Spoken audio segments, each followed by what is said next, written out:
Welcome to our virtual seminar, The Internet in Schools, a Controversial Tool. This is a policy looking at censorship and filtering. I'm Kyla Belvedere. To move forward with creating this policy, we need to understand there is disturbing content on the internet, sometimes marketed to children.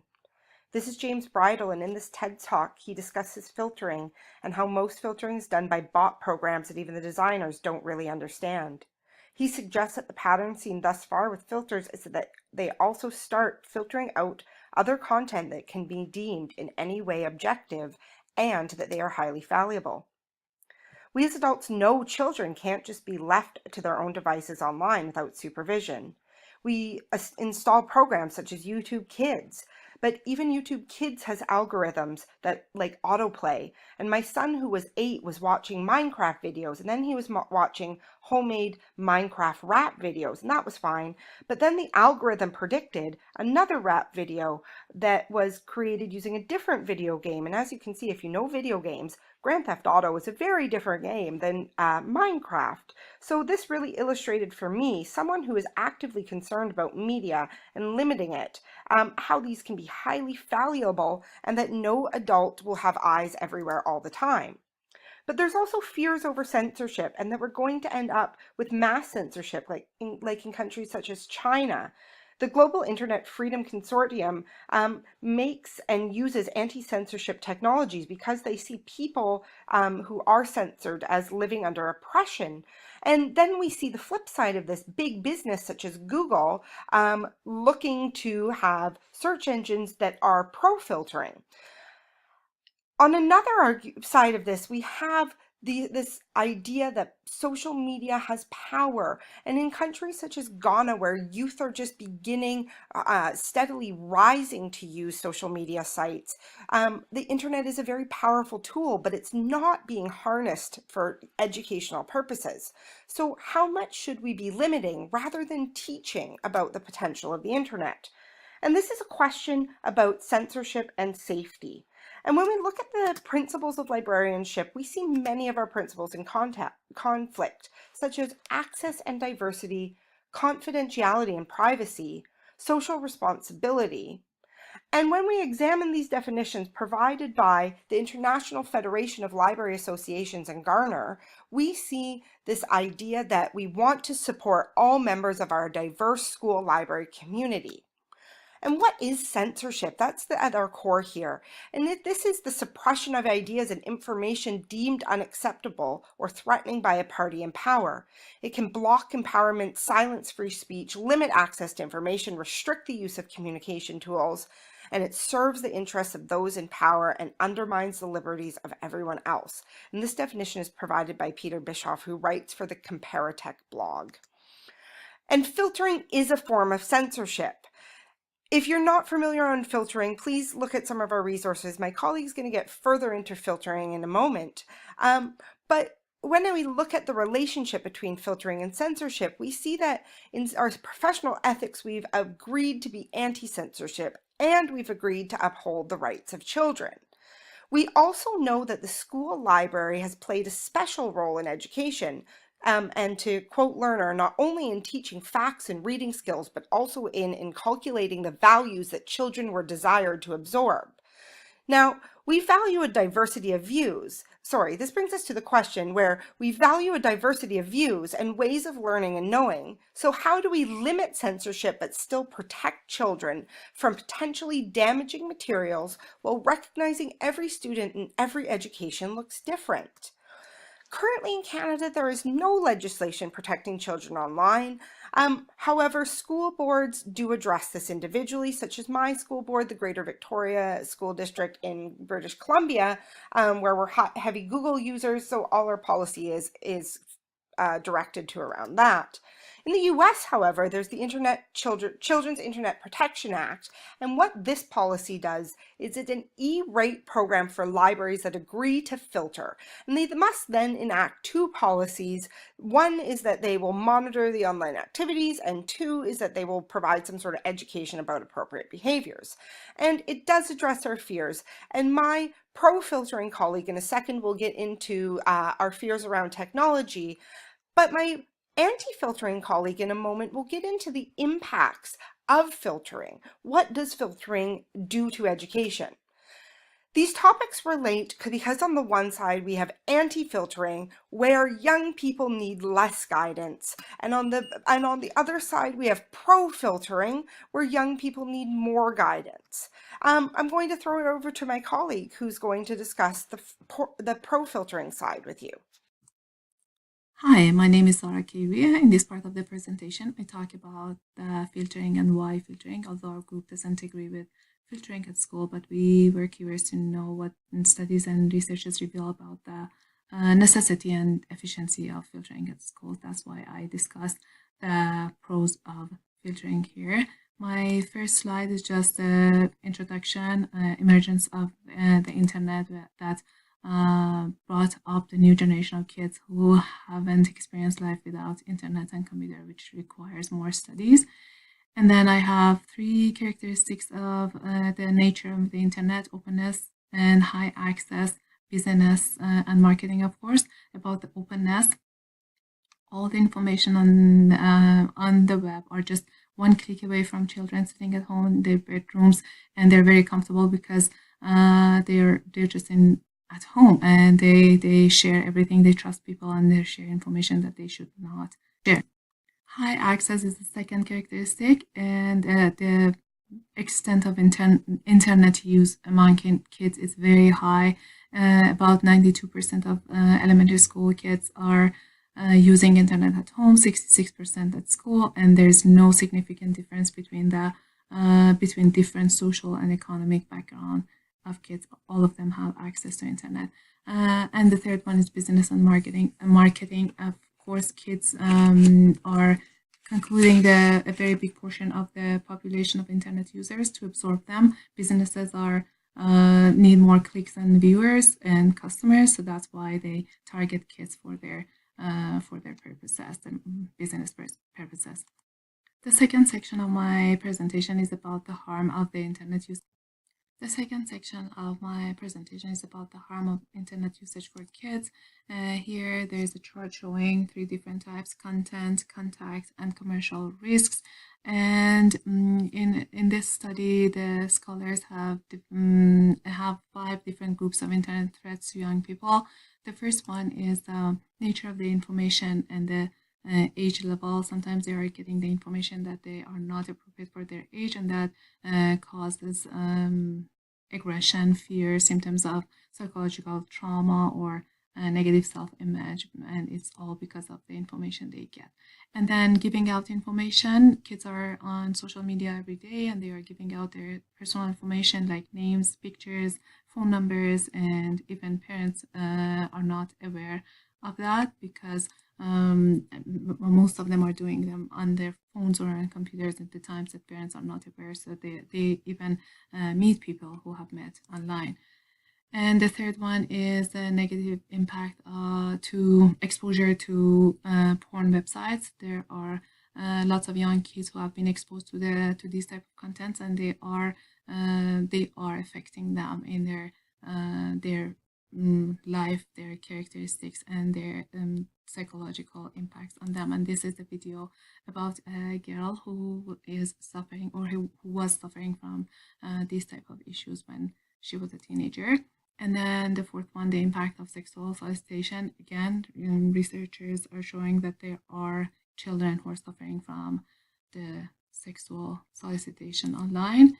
And then impact of racial, hate-related, and threatening materials.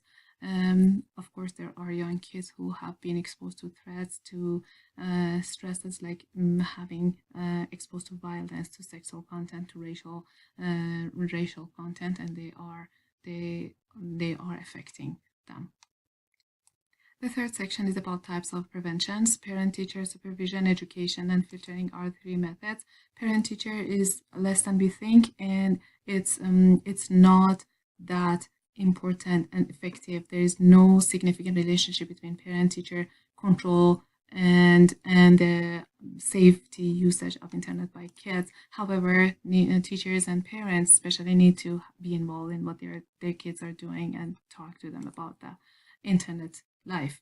Education is the studies show that that's the most important and effective method in having a safe environment online, teaching kids how to use internet, be safe, and develop programs for teachers, and teaching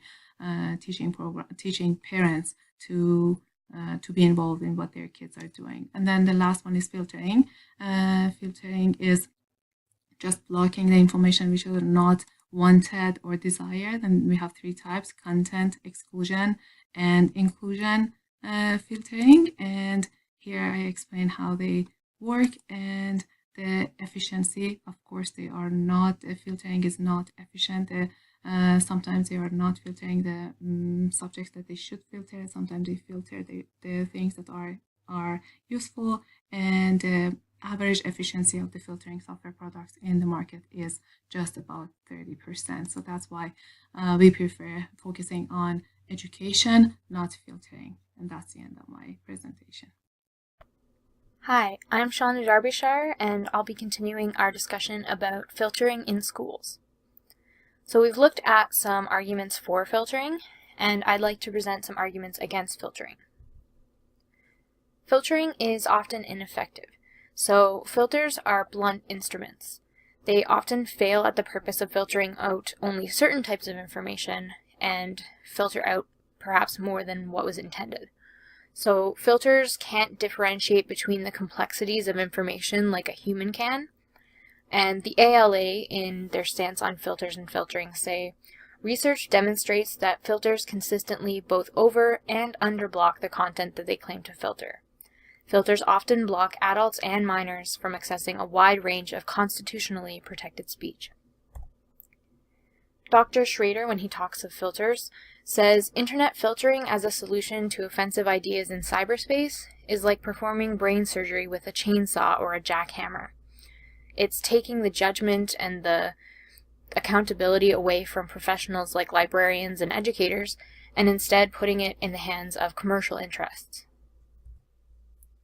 Filters can be very frustrating. They can get in the way of learning by causing roadblocks for not only students but also teachers and librarians. There's evidence that encountering filtering can actually cause negative emotions and lots of frustration in users, and that might actually impact how they search and what results they get. Filters can be very inconsistent to the point where they actually disrupt plans for a class. So for example, if you have a teacher who, selects all of her resources and all of her websites and videos and checks them with the filter system to make sure that they are permitted, and then goes to present the lesson the next day and finds that they are actually blocked, that can be extremely frustrating. Filters also create a lot of missed opportunities for students. So learning to navigate information online is a very important skill these days.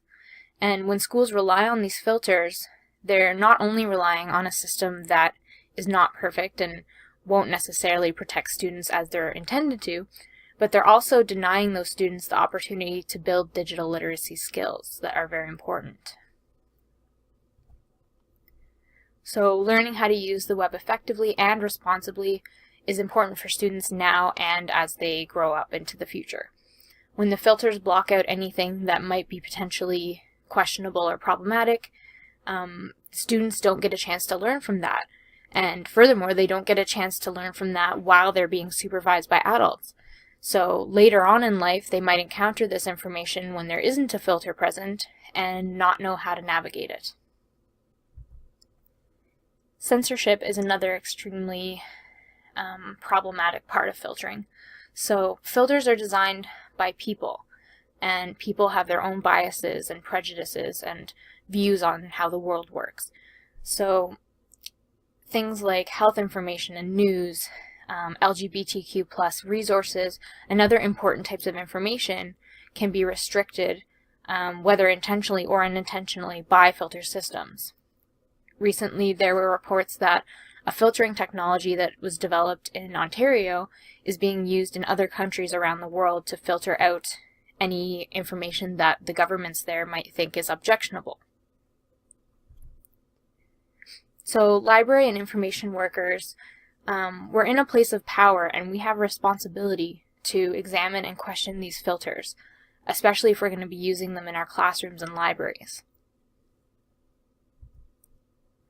So again, censorship can also be tied into discrimination, and some filters being used by schools are restricting access to LGBTQ resources, even ones that are informational and definitely appropriate.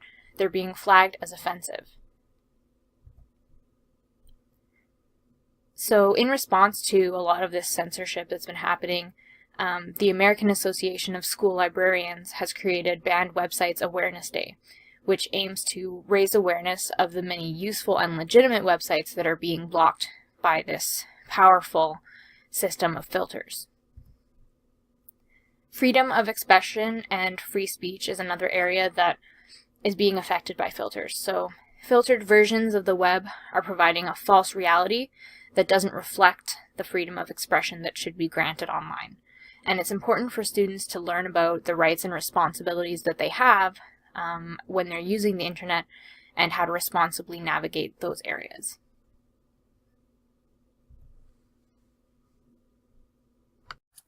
Hello, my name is Karen Suzishin, and I will be discussing policy in regards to internet filtering.